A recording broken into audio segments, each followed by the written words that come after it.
Ei, gente, tudo bom com vocês? Meu nome é Adalma, esse é o Gira Trinco. Sejam bem-vindas, sejam bem-vindos, sejam bem-vindos. Hoje a gente vai falar sobre a minha experiência de leitura com O Voo da Guarda Vermelha, da Maria Valéria Rezende, um livro da Alfaguara de 2025. Essa edição, ele originalmente é de 2005. Ele é o primeiro romance dessa autora, que tem todo o destaque do mundo, mas que eu não conhecia. Fiquei muito chocado, porque ela já ganhou o Jabuti, ela já ganhou o Prêmio São Paulo de Literatura, o Oceanos, o Caça das Américas, mas eu nunca tinha ouvido falar dela até esse livro ganhar a votação para ser o livro de agosto do Clube do Livro da Genipapo, o Genipapo Literário. E nisso eu mordi muito a língua. Gente, perdão o barulho, tem um povo gritando na rua que eu não sei o que é, perdão. Mas o livro ganhou essa votação e era o que eu menos queria que ganhasse. As outras opções eram muito interessantes, mas mordi muito a língua, graças a Deus. Muito obrigado, Senhor, por ter mordido a língua. Por quê? Porque foi um livro sensacional, que eu nunca teria lido se não fosse o Clube do Livro. Quem quiser participar do encontro, inclusive, é dia 11 de agosto, uma terça-noite, às 7 horas. É presencial, só para quem for de Belo Horizonte ou estiver passeando aqui, turistando. Mas eu acho que vale a pena você tirar o final de semana para ler isso aqui, porque ele tem umas 150 páginas, dá tempo, não vai ser uma correria desenfreada. E ele é sensacional. Fiquei muito feliz. Vamos então começar com a premissa do livro. A gente tem a história da Irene e do Rosário. Rosário com L mesmo, né? Rosário não. Ele vai ser um pedreiro, ele vai estar rodando o Brasil aí, não exatamente a gente sabendo quais cidades, não exatamente entendendo os pontos em que ele parou, mas a gente sabe que ele tem essa coisa andarilha de não ter um destino muito bem acertado, digamos assim. E aí ele vai ter muitas histórias para contar e um desejo muito grande de aprender a ler e a escrever. Nisso, o caminho dele vai cruzar com o da Irene, que é uma profissional do sexo. Ela vai estar ali muito fragilizada, ela tá com uma doença e ela tá muito, muito debilitada. E nisso, ela vai conhecer, então, nesse final de vida dela, não é um spoiler falar que ela tá muito, muito decadente mesmo, uma coisa que ela tá doente de verdade, não tem mais cura. Ela tá uma coisa, como é que fala? É meio terminal, infelizmente. Ela vai conhecer o Rosário, vai ensinar ele a ler e escrever e vai amar que ele conte as histórias de vida dele pra ela. Eles vão ter essa troca. É uma coisa que beira o romântico, mas tem algo de amizade, é um carinho. Acho que o carinho é muito mais forte do que algo íntimo, assim, que seja um romance romântico. Mas nisso tudo, o que é mais surpreendente é como a linguagem do livro vai construir essa narrativa. A gente vai ver aí, desde o primeiro parágrafo, uma potência na escrita da Maria Valéria Rezende que é sensacional, é admirável. E eu vou ler para vocês o primeiro parágrafo. Espero que o vídeo não caia por causa disso. Mas eu acho que ele já meteu o pé na porta, já foi uma pancada, já foi um grande tapa. E fiquei muito feliz. Já deu para ver que ela não estava para brincadeira. Abre aspas. Das fomes e vontades do corpo, há muitos jeitos de se cuidar, porque, desde sempre, quase todo viver é isso. Mas agora, crescentemente, é uma fome da alma que aperreia Rosário, lá dentro. Fome de palavras, de sentimentos e de gentes. Fome que é assim uma sozinheza inteira, um escuro no oco do peito, uma cegueira de olhos abertos e vendo tudo o que há para ver aqui. Nenhum vivente, nem formiga, um cheiro de nada, as paredes de ressecadas tábuas cinzentas, os montes de brita e de areia, cinzentos, a enorme ossada de concreto armado, sem cor, os edifícios proibindo qualquer horizonte, um pesado teto cinzento e baixo, tocando o topo dos prédios, chapa de nuvens de chumbo que não se movem, não desenham pássaros, nem ovelhas, nem lagartos, nem caras de gigantes, não trazem nenhum recado. E isso é tudo o que há para se ver, sem conhecer nem nascente nem poente, nem manhã nem tarde. Tudo tão aqui, tão perto, que a vista logo ali bate e volta, curtinha, sem se poder estirar mais longe, nem para fora nem para dentro, revolteando como passarinho há pouco engaiolado, afogando-se, cegueira. Gente, fecha aspas.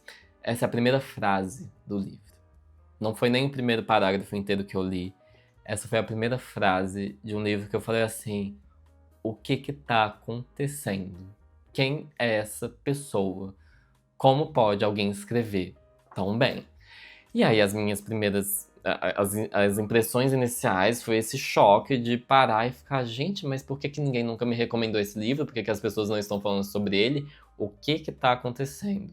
São parágrafos longos, eles são poéticos e eles são orais. A oralidade do livro é muito forte e ele tem uma cadência muito bonita. Tudo isso foi feito a partir de vírgulas que vão muito usar do que a gente pausa na nossa fala, de como a gente vai tendo essa noção de um ritmo que não vai ser exatamente a norma culta, mas que vai ser muito agradável de ler.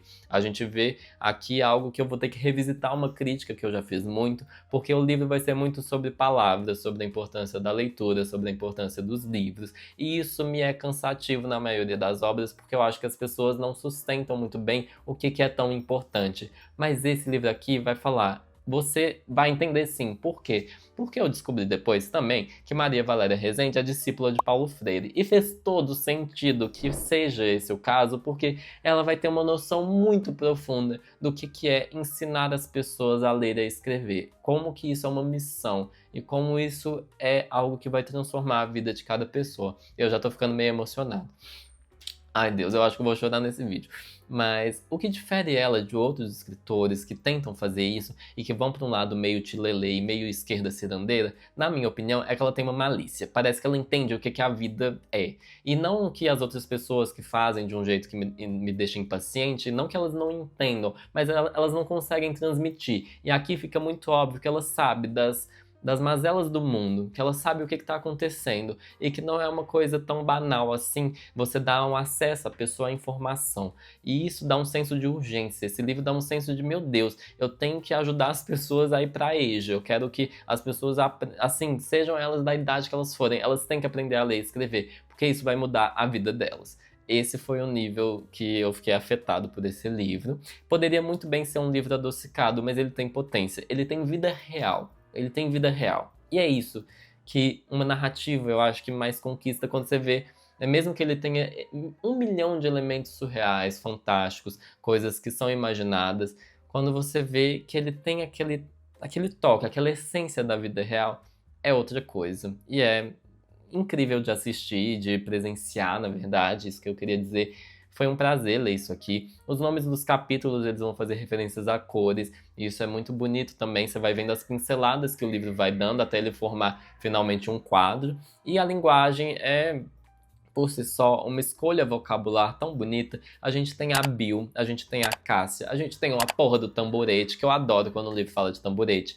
Os nomes das árvores, eu quis falar deles, e essas plantas todas, é a minha maior inveja, eu não conhecer direito de botânica, não ter esse contato e não ter tido isso ao longo da vida, assim. Eu acho que tem gente que sabe muito bem identificar as árvores, as flores, qualquer coisa verde, assim, verdura. Gente, eu queria muito ter tido essa vivência e conseguir olhar para uma árvore na rua e saber, ai, que árvore é essa? Não. E minha gravação foi interrompida pelo meu celular, perdão por esse corte aqui. Mas, de qualquer forma, eu chorei nas primeiras 5 páginas desse livro, de tão impactado que eu fiquei. Eu falei assim pra mim mesmo, nossa, a Maria nasceu pra escrever, esse é o dom dela, e que alegria ela ter vivido pra isso, que alegria ela ter conseguido realizar esse ofício. Eu fiquei muito agradecido por ela estar aqui, por ela estar falando comigo. Eu senti que as palavras estavam me amando e que eu estava amando elas de volta. Foi muito íntima essa relação, de tão bonito que é o livro, de tão delicado que ele é. E ele vai ter um desenvolvimento, naturalmente. A gente vai conhecendo mais da história, tanto da Irene quanto do Rosário. A gente vai sabendo como que eles foram parar ali. E nisso, é um livro bem intimista, logo que ele começa, eu achava que ia ser só os dois juntos. E não é que isso mude tanto, mas é uma coisa que não deixa de ser intimista, mas vai expandindo. A gente vai vendo que a gente vai sair do quarto da Irene, que é onde eles mais interagem, e a gente vai indo para outros lugares, e o livro, mesmo que continue no quarto dela, tal qual você vai lendo um livro e se enfia em outros universos, este livro, por si só, o jeito que ele é construído, vai fazendo a gente ir para outros lugares também. O porquê? Porque o Rosário é um contador de histórias e dentro do livro a gente vai ter várias pequenas tramas, pequenas narrativas, a gente vai ter vários casos, basicamente, e essas histórias são lindas. Eu até vou ser meio suspeito de falar, mas eu até arrisco que elas vão melhorando, que as que eu mais gostei estavam no final, e isso é meio difícil, assim, eu acho que eu já comecei gostando, aí eu fui vendo que as histórias ficavam mais curiosas, com personagens mais legais. tem um gago, um ator gago, tem uma história de garimpo muito pesada, tem o Suécio, adoro esse nome, tem a Joana. Nossa, eu lembro das pessoas, as pessoas são muito vivas, a coisa te desperta, assim, e foi muito divertido de ver como que isso é uma habilidade, né? Contar histórias, a profissão contador de histórias, ela fica muito ali evidenciada e você relembra a importância delas. Eu lembro muito também de quando eu participava na produção, não na produção, né, mas trabalhando com feiras literárias, e nisso eu via muitas pessoas nas mesas infantis que eram justamente contadores de histórias para crianças, e gente, eram as melhores mesas, eram as mesas que eu fiquei assim, nossa, isso aqui todas as pessoas deveriam assistir, não é só para os pequenos, e realmente se conecta com um trem que eu li até outro dia, que foi a Pauline Torti que falou lá na Flip, eu vou ler para vocês aqui, porque eu não achei que isso ia encaixar, não estava no roteiro, mas faz todo sentido, abre aspas. A gente tem a imaginação como algo sem valor, que deixamos para trás na infância, mas esse exercício de inventar mundos é a vida em si. Fecha aspas. É isso, esse livro é isso. É o Rosalho contando as coisas que acontecem na vida dele, absurdos, injustiças completamente desumanas. E eu não falo da boca para fora a palavra desumano. São coisas que acontecem, ele vai recontar e vai trazer aquilo pra ele. Ele vai estar tendo um domínio sobre a própria história. Quem quiser levar isso pro lado psicanalítico, leve também. O livro tem algo que eu já tô falando de alguma forma, de ser meio pesado, de ser um pouco revoltante, alguns episódios aqui.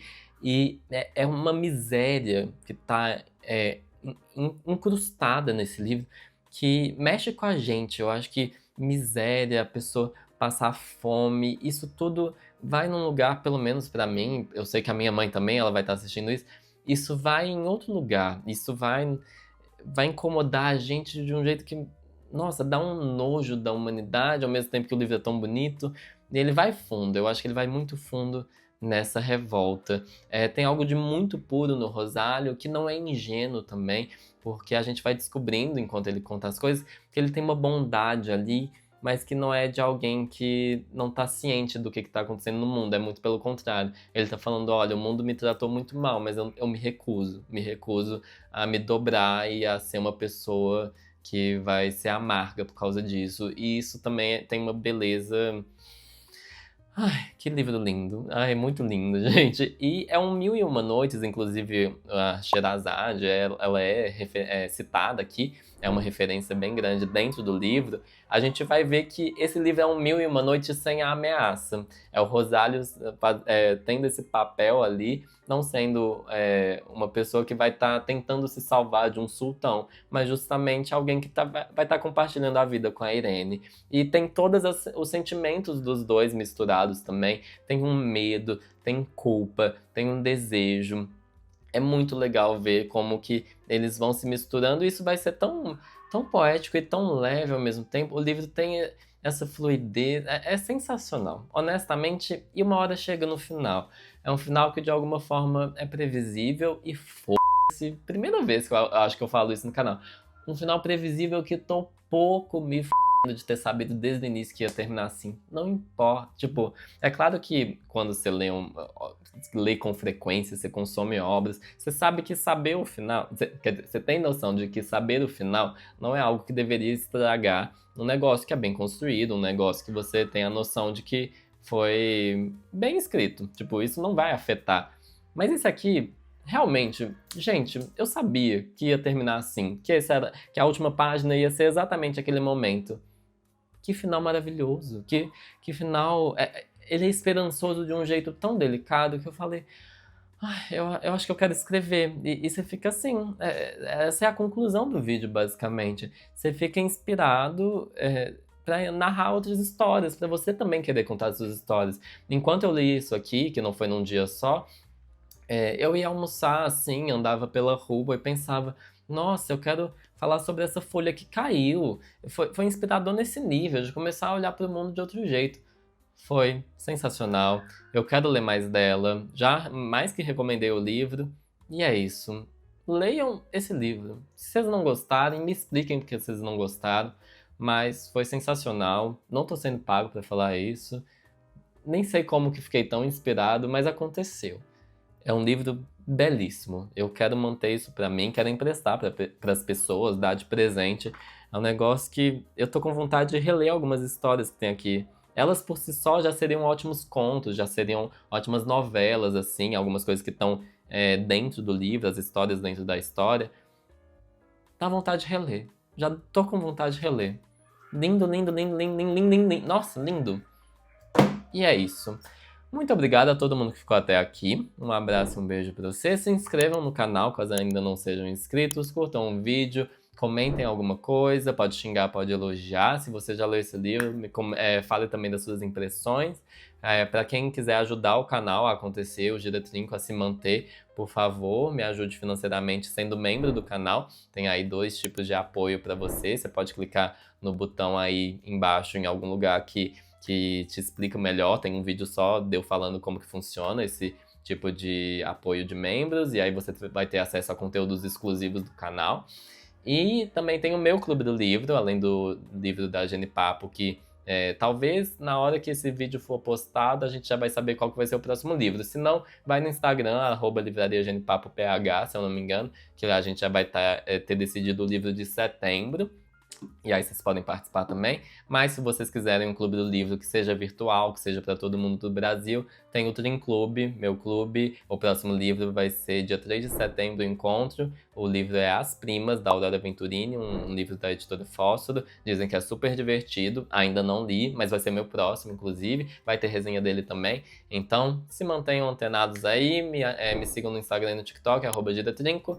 E é isso. Muito obrigado quem ficou até aqui. Um abraço, um beijo e até a próxima.